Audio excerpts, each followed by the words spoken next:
Let's talk about a piece of software that absolutely shattered the music industry. But really, this is about a much bigger question, one that could totally reshape our economy. What happens when things just stop being scarce? Think about it this way. In the real world, right, if I take your CD, you don't have it anymore. Simple. But in the digital world, I can make a perfect identical copy and you haven't lost a thing. This one simple idea, when one company unleashed it on the world, kicked off a war over what value even means. And yeah, you guessed it, that company was Napster. And for just a brief, incredibly explosive moment, it flipped the entire world of media completely upside down.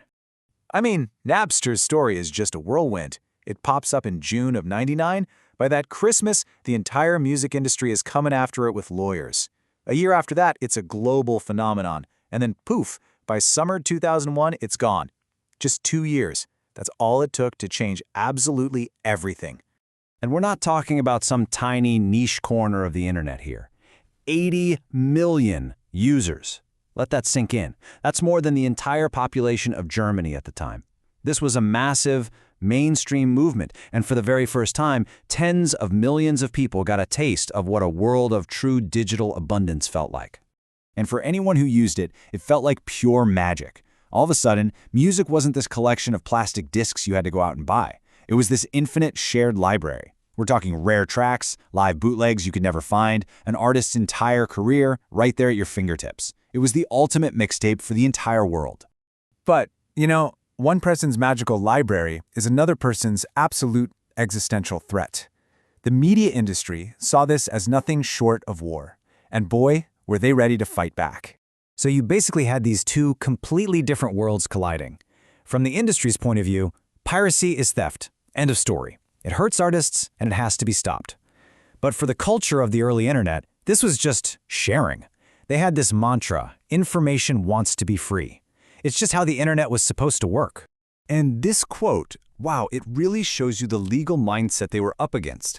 For the establishment, there was no difference at all. A digital copy was exactly the same as a stolen physical object. This was a logic that led to them prosecuting thousands of everyday file shares, and tragically, it played a role in the death of the internet activist Aaron Swartz. So they cut off the head of the Hydra, thinking they'd won, but then two more just grew in its place. See, by shutting down Napster's central servers, they actually forced file sharing to get smarter. It became decentralized, a sprawling network with no single point of failure you could attack. The genie wasn't just out of the bottle, it was busy building its own bottles. And how big did it get? Well, just last year, there were an estimated 141 times billion visits to piracy websites. No, that's not a typo. That's over 380 million visits every single day. The war on piracy wasn't won, it was really just getting started. And just look at what's being pirated today. TV shows are king. And publishing, academic papers, ebooks, that's a huge chunk too. And music, the thing that kicked this whole war off, it's now just a tiny sliver of the pie.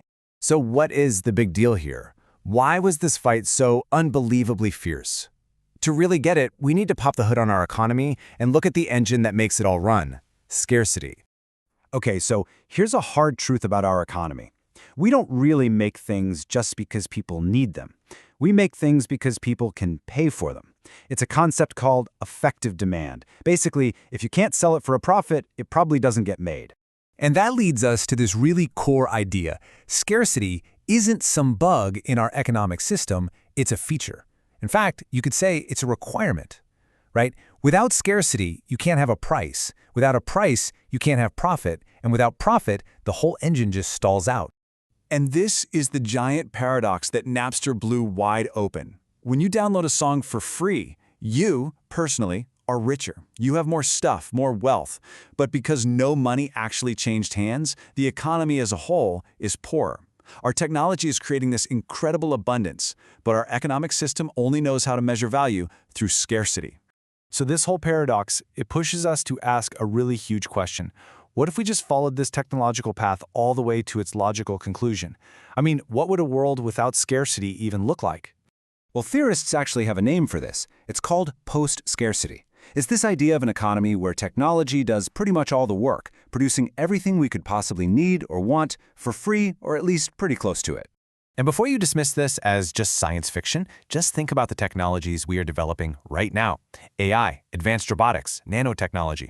A lot of futurists believe these are the literal building blocks of a post-scarcity world. If you want a perfect picture of what this world could look like, honestly, just watch Star Trek. The replicator can create anything you want out of thin air, so nobody really needs money. And as Captain Picard says, they work to better themselves and humanity, not just to get rich. And that brings us right back to today. The story of Napster, it was never just about music. It was the first shot fired in a huge battle for our future. A battle that, make no mistake, is still being fought right now. On one side, you have a future that some people call rentism. That's where technology creates all this amazing abundance, but we use things like patents, copyright, and digital locks to create artificial scarcity, just so that people can keep making a profit. It's kind of the anti-Star Trek future. And on the other side, you have the Star Trek future, where we decide to use that abundance for everyone's benefit. Napster was really the first major battle between these two competing visions. So, the question we're left with is this. Our technology is an engine that creates abundance, but our economic system is an engine that requires scarcity. Which one are we going to choose to build our future around? Are our rules really protecting what's valuable, or are they just protecting the way things have always been done?